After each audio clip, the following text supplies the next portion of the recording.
So today what we're going to do is do an actual review of just quickly using the metric and imperial system of measurement. And to do that, we'll just quickly go over some of the key pieces of both the metric and imperial system of measurement and talk about how to convert from one system to the other. And so, again, as we're going through this, we're not going to spend huge amounts of time looking at both metric and imperial, but it's definitely something that you're going to use in practical applications, not just in the workforce, but also in your everyday life. And so whether you enjoy cooking or whether you need to be giving medicine to your kids at some point in your life or to yourself or whatnot, being able to convert from metric to imperial is an important skill to have. So systems of measurement are used to measure both length, volume, mass, or temperature of an object. Sometimes we can measure an object using any number of different scales. But here in Canada, we use the metric system. In Canada and most other countries of the world use the metric system of measurement. And so quickly, some of the major units that we use for metric here in this country. For length, we measure things in meters. Oh dear. So we measure things in meters in terms of how long they are. Okay. In terms of volume, we measure in liters. In terms of mass, we tend to measure, the main unit of measurement is the kilogram.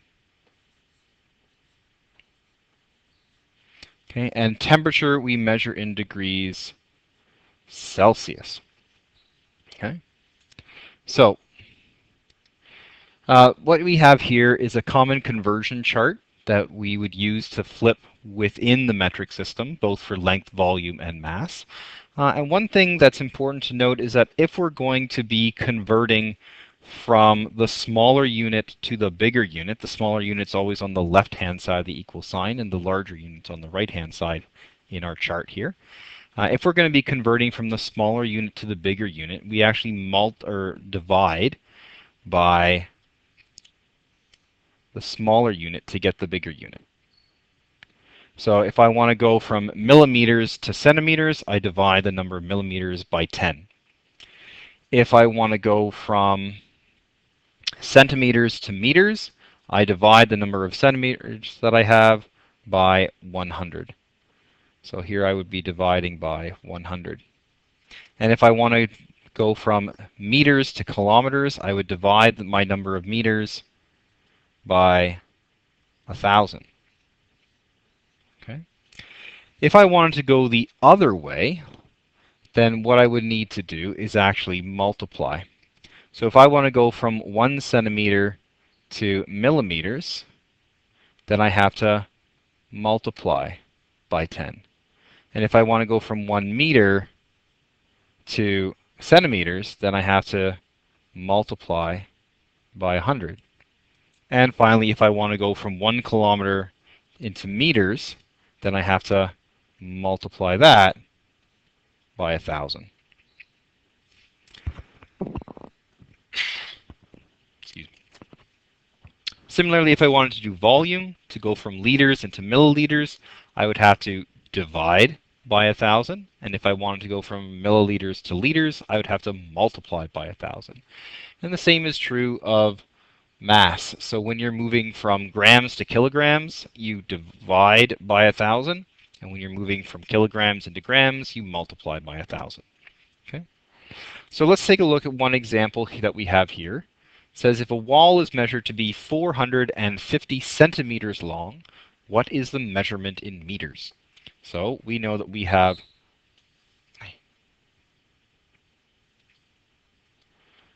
450 centimeters, and we want to convert that into meters.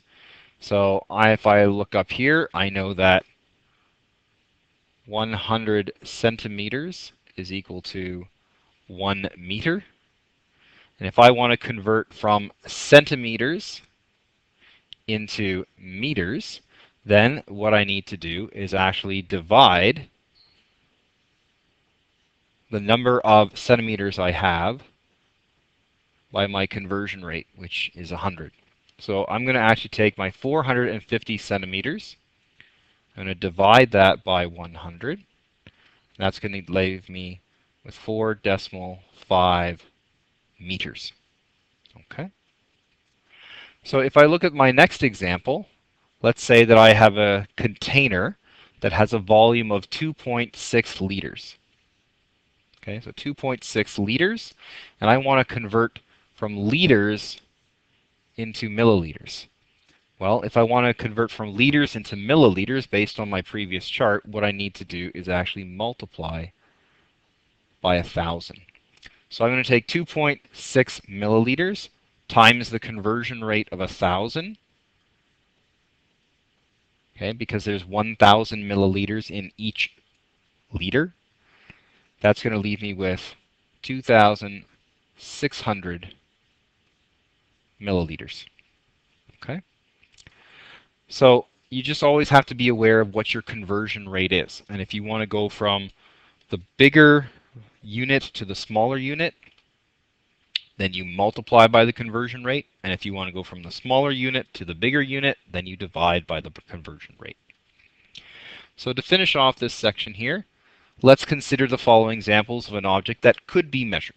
Okay, so we want to match these examples with the most appropriate unit of measurement by drawing the lines between them. So first off, let's say that we want to figure out the volume of a cooler. Well, coolers, volume is always a measure of liters. So we're going to do volume with liters. Okay.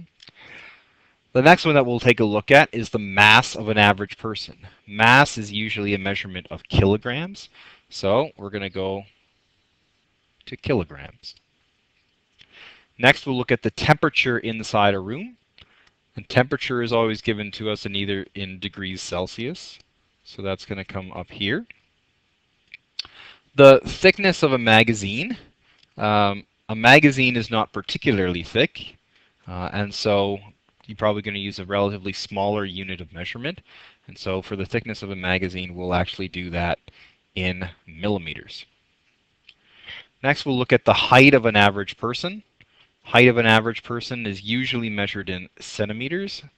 So we'll go centimeters.